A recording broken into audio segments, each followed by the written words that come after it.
Let me paint the backdrop. Nova Scotia is a small province in Canada. Antigonish is a small town in what the tourism department calls the Highland heart of Nova Scotia. Come meet my family.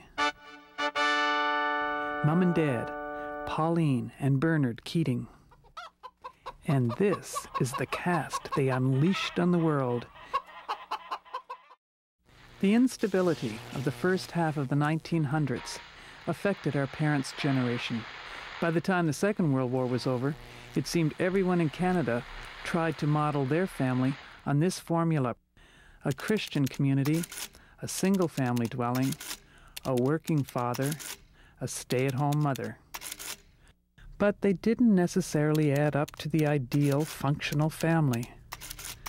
Was our mother feeling betrayed when she went swimming that day? Of course, she'd just found out that she was pregnant again. I went swimming in the ocean and apparently caused alarm to some people on the shore because I kept swimming and swimming and swimming.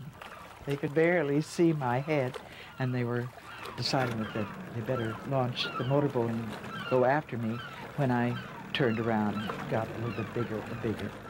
When I would see things getting rough, I'd just pull out. There would be too much for Mother to handle. And Dad was the only child. I don't think he ever really took on. Except that maybe around the end, when he would take the kids to Ship Harbor. It meant that we would have the family, but it was Mother's responsibility to look after it all. Or in some cases, my responsibility. Mother, she was caught with all those kids. I saw my mother being pregnant a lot. I saw how miserable it made her, and couldn't understand why they continued to have so many children. And the only answer I ever got was, well, the Catholic Church doesn't believe in birth control. I think I was stressed out at a young age. When family members did show up and I didn't know who the hell they were. Like, I remember one time, Rick was home with a girlfriend for Christmas, and I was convinced that she was my sister and he was her boyfriend.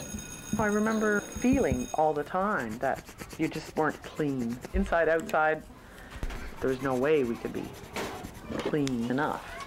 Catholicism is a detriment to humanity. I think that it makes people live their lives shrouded in guilt. Dad was so religious, so Catholic, that I think that his Catholicism estranged him from a lot of his children when they started to commit mortal sins. Shortly after I moved away from home, I started living with my boyfriend in a town near Antigonish. I felt I had to tell my parents before they heard the rumors about us. In my 20-year-old mind, I hoped my father would accept my common-law relationship. Like my older siblings, I was writing my own script now. We were all waiting for Dad to come home from work.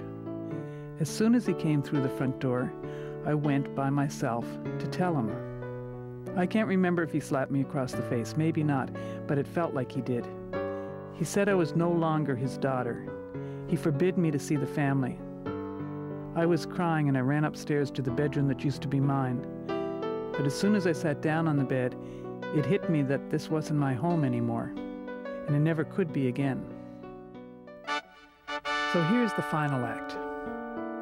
When I left home, I believed that I'd be starting with a clean slate, that I could write my own script. I now see that a lasting influence on my life has been that original cast of characters and our debut performance together.